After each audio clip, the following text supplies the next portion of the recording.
Enjoy this short from Sarah, Aaron, Rachel, and Bree in the Lutheran Ladies Lounge. Okay, well, as much Probably as we time to pick a could book. go on and on and on. Yeah, we should close the book on this one. This was so fun. I really, really enjoyed it. And it just makes me more excited for the next book that we tackle together. And like always, we'll do something pretty completely different.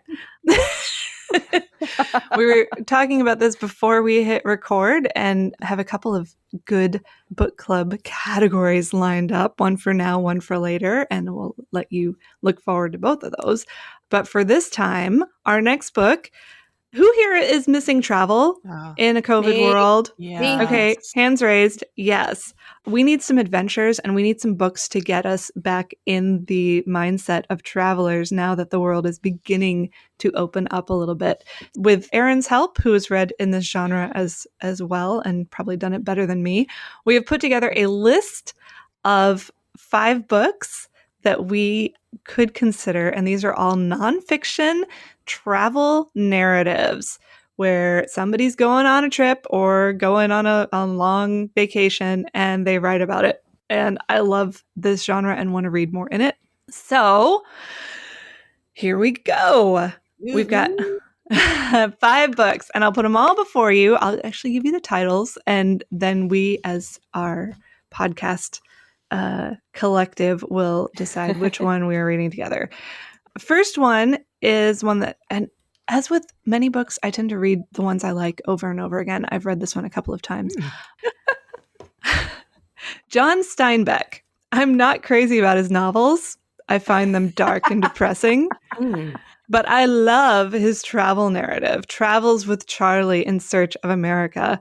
Charley is his dog, a standard poodle. And he was experiencing, John Steinbeck was supposedly at the top of his game. He was like, had written Of Mice and Men and The Grapes of Wrath and all the books that he's most famous for, and was really struggling with what do I do next. So he decided to go gather some material. And at the age of 58, he outfitted a camper van.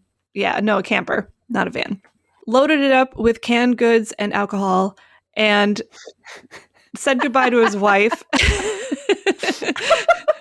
and took Charley, his dog, on this grand road trip around America to sort of see what America was up to in those days. And what he has written, in some ways it's kind of dated, because Steinbeck was a man of his time and place, but in other ways it really gives you a feel for what America was like at a very crucial juncture in its history, that is the 1960s.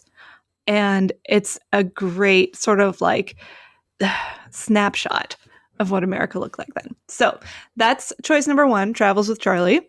Choice number 2, this one is a recommendation of Aaron's, A Year in Provence by Peter Mayle. And your recommendations, Aaron, I will ask you to explain. Yeah. Why should we read this book? This is a memoir of a guy, I believe he's British, who moved to Provence in France and moved into this small little town, small little village. I don't think he was even in a full-on town.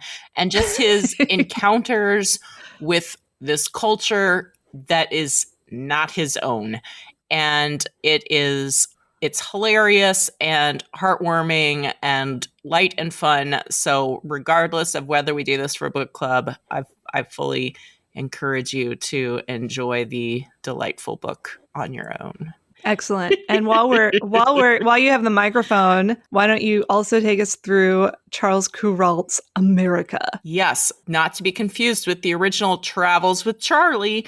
This is Charles traveling across America.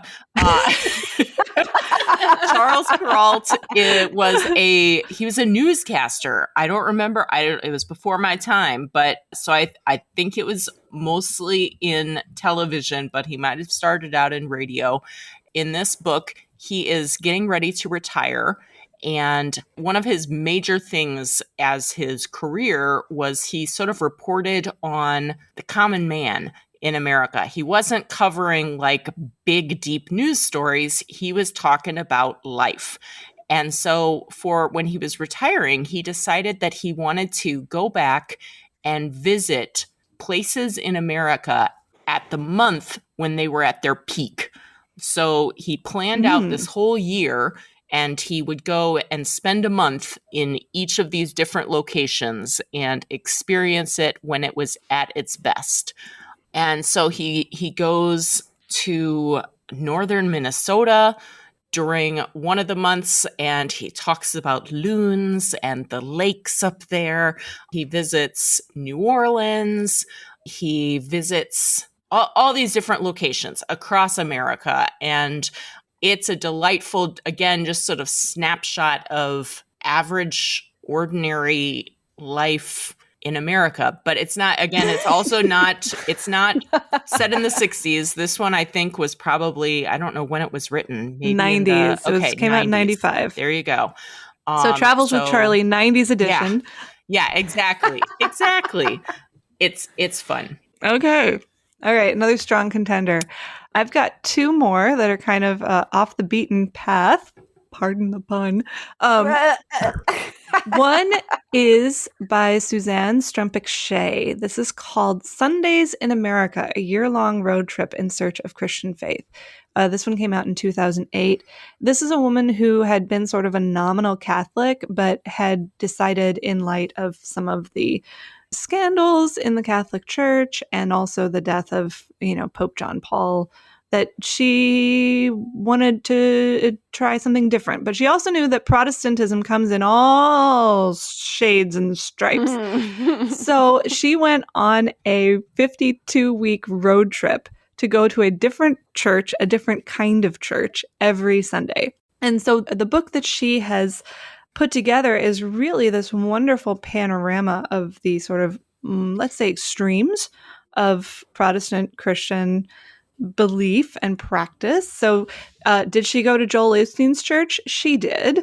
Did she go hang out with the Quakers and the Shakers? She did. Did she go sit in Bible class with Jimmy Carter down in Georgia? Yes. Did she go to the Cowboy Church? Yes. So it's really a great snapshot of churches that I probably wouldn't visit, but I do want to know about. Her perspective is a little bit more liberal than mine. But it is possible to sort that out and really just accept the observations as they are. Really fascinating journey. The final one is completely different. I adore this book. I have read it a couple of times, but I realize it's not for everyone. This one is Tim Severin's book, The Brendan Voyage, Sailing to America in a Leather Boat to Prove the Legend of the Irish Sailor Saints. That's amazing. I know. So there's this old text, The Life of St. Brendan, from the 700s, 800s, thereabouts, that seems to show that Irish monks went on this long sailing voyage and maybe touched down on some places that the Vikings would have discovered a few centuries later. But it's based on this idea that in order to even give this idea credibility, one has to prove that they had the technology to sail this far. Oh. And so what Tim Severin did, he and his crew of people, they actually rebuilt from scratch, did research into the ancient boat-making practices of the Irish. That is so cool. Sourced original vintage style materials, built their ship from scratch, and then sailed it across the Atlantic. And it is such a fun voyage. If you love practical archaeology, like I do, and enjoy, yes. Anyway, it's just a great adventure book and one that I love and will probably read again. Tim Severin, if you get into this sort of thing, he also wrote books like The Sinbad Voyage, The Jason Voyage, where he would look at these sort of literary things and try to recreate the ships from scratch and then follow the original route of the voyage and write about it. So he's a great adventurer. This was from the 1970s and 80s, though. I don't think he's still going across the sea, but awesome. I'm glad he did. Awesome. So those are our 5 books. While you guys are thinking about what you'd like to do, we need to have an honorable mentions list, because not every book that we think about makes the cut for something that we would like to share with the entire group. But there are maybe some titles that people might be interested in. So, Erin, I know you had one that you wanted to throw on the runners-up pile. Yeah, And fair warning, some of these books, there's a reason they're on the runners-up pile in terms of content. So, caveat lector, yes. reader beware. Yes. So one of the books that I would throw on the honorable mention list, which I didn't even tell you about earlier, but it is Endurance by Lansing. Okay. It's the story of Shackleton's voyage to the Antarctic. It is gripping, and it is nonfiction. So it is, I believe, technically a travel story, but not a first-person travel narrative. Correct. But still, it's going on my list. Exactly. Anyway, awesome book. Highly recommended it. So, Endurance. The other one is Extra Virgin: Amongst the Olive Groves of Liguria by Annie Hawes. And this one, if you read A Year in Provence and love it, you will enjoy this one as well. This is a story of 2 sisters, also from England, who moved to Liguria, which is a province in Italy, in sort of northern Italy. And they buy a crumbling down manse of some sort and proceed to work to restore it. They've got olive trees on their property, hence the title Extra Virgin, in the olive groves of Liguria. They have to learn how to harvest olives and, again, just engage with the people from this foreign culture to them, and hilarity ensues. So also a fun one. All right. I have a couple to recommend. Again, caveat lector, reader beware. 2 of these are by Bill Bryson, who is one of my favorite nonfiction authors, though we see eye to eye on very little in this life. One of them is his book, A Walk in the Woods, which is his memoir of hiking most of the Appalachian Trail. Mm-hmm. Spoiler alert, most of. Oh boy. He sets out to hike the whole thing. And the other one is his, after years of living in the UK, he's American, but he spent a lot of his life in the UK. He decided to do a grand tour of most of the United Kingdom. Or am I forgetting? Is it just England? Anyway, Notes from a Small Island is an excellent, if you are an Anglophile, you need to read this book, because he really, really points out some of the most unusual things about living and traveling in England from an American perspective. I know some people that need this book. One thing I remember from that book is his comment on how, because it's such a small island, that distances that in America would seem like nothing, like commuter distances, are considered insurmountable to the British mindset that like... That's so funny. And then the other one is a book by Sarah Vowell called Unfamiliar Fishes, which is all about the history and culture of Hawaii. Ooh. And Sarah Vowell writes a lot of history, and again, more liberal mindset than perhaps mine, but I learn interesting things from her. But she writes history on location, that if she's going to write a book about the history of something, she's going to go to that place and go to all the quirky little museums and historical monuments that she can get her hands on, and write down all of her interactions with the people that she meets. And it's a fun way of doing history. But this one is about Hawaii, and I learned so much. She calls it the place where Manifest Destiny got a sunburn. I love it. But again, those books don't quite meet our standards for the book club, so they aren't on our official list, but there are interesting reads if you're looking for something new and different. But now, drum roll please, I need each of you to vote on one book that we'll be reading. So to review our choices, John Steinbeck travels with Charley in search of America. A Year in Provence, Peter Mayle. We've got Tim Severin, The Brendan Voyage. Charles Kuralt, Charles Kuralt's America. Great title. And Suzanne Strumpik-Shea, Sundays in America, a year-long road trip in search of Christian faith. As usual, I thought before we started recording that I knew what I was going to vote for, and then we start reading off what these books are about, and now I don't know. So I just added 2 books to my Amazon cart. So either way, I'm reading both of them. Let's see. What is it? The first one, the Travels with Charley. Travels with Charley and A Year in Provence. I have a deep and abiding love for France. I actually spent several days in Provence 10 years ago, like an hour away from where this book takes place. So I'm going to read that one anyway. However, I think for the purposes of this book club and for discussion, I think that Travels with Charley is going to provide us with more in-depth stuff. I think just by reading the description on Amazon, I think we can relate it to a lot of our current events in America and maybe get some really interesting discussion going on. So that one has my vote. But I'm going to read. You're not wrong, actually. Okay, good. Does the dog die in the Steinbeck book? It's a good question. It's a fair question. Yeah. And it's a good question because he comes down with a terrible UTI in the Southwest. He doesn't die. He doesn't die. They find a vet on the road who takes care of him. Charley makes it. That's my vote then. Okay. My vote. That's right. You're a dog lover. Yeah. I agree. I think that would be a great one. And I have not read John Steinbeck, so I feel like this will be a nice way that I can read some John Steinbeck and feel like right. I'm growing in my culture and breadth. I am so happy and nervous right now. I love this book.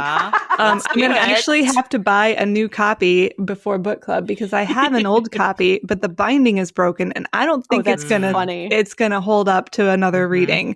Mm-hmm. So, all right, this is why we love you, Rachel.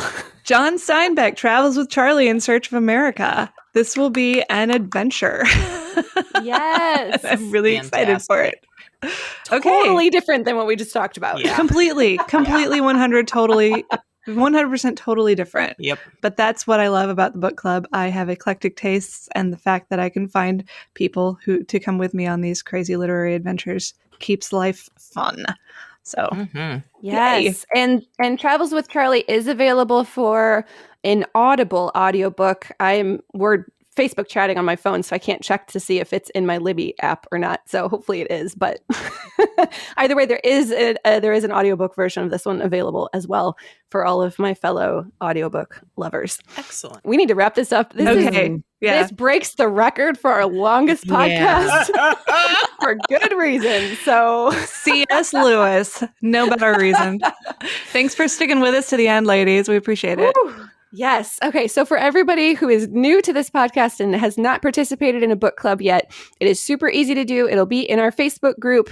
Rachel will post the event when the event is going to happen. All you have to do is find that event, click going, and then all of the discussion will happen within that event. There's no Facebook Lives or particular times that you have to be on Facebook. It's a very virtual event, very easygoing. You can join in as you're comfortable. So we like to keep this kind of casual. If you just want to lurk in the background and read what all the other wonderfully intelligent women have to say about the book we're reading, that is totally welcome. You can do that. Yes. But if you just find that event, click going, then you get notifications whenever people post stuff in that group. It's like a subgroup. Exactly. Yes. And I think with this book, we're going to have a lot of interesting opinions. So I'm looking forward to this because this is right up my alley of stuff I like to talk about.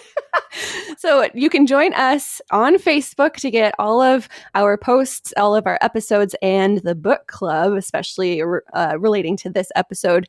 Join us in that group, the Lutheran Ladies Lounge on Facebook. We are also on Instagram. You can find extra Instagram-only content on Instagram. Find us there at Lutheran Ladies Lounge. Also, if you post content that you think we might like, tag us and maybe we'll share it in our story too. You can find all of our podcasts at kfuo.org/Lutheran Ladies Lounge on your favorite podcasting app and on KFUO Radio's new app too for iOS and Android. Yeah. We just launched a new app for both platforms. Super excited. So you can also download the KFUO Radio app and find our podcast there as well. You're listening to the Lutheran Ladies Lounge podcast. I'm Sarah. I'm Erin. I'm Psyche. And I too am Psyche.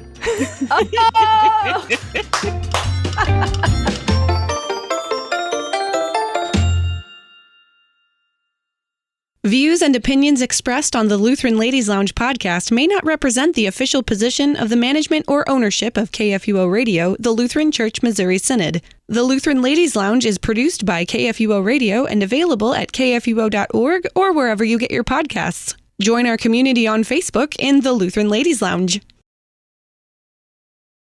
We joked about this being a 2-hour podcast, and we're only 35 minutes short of that, so...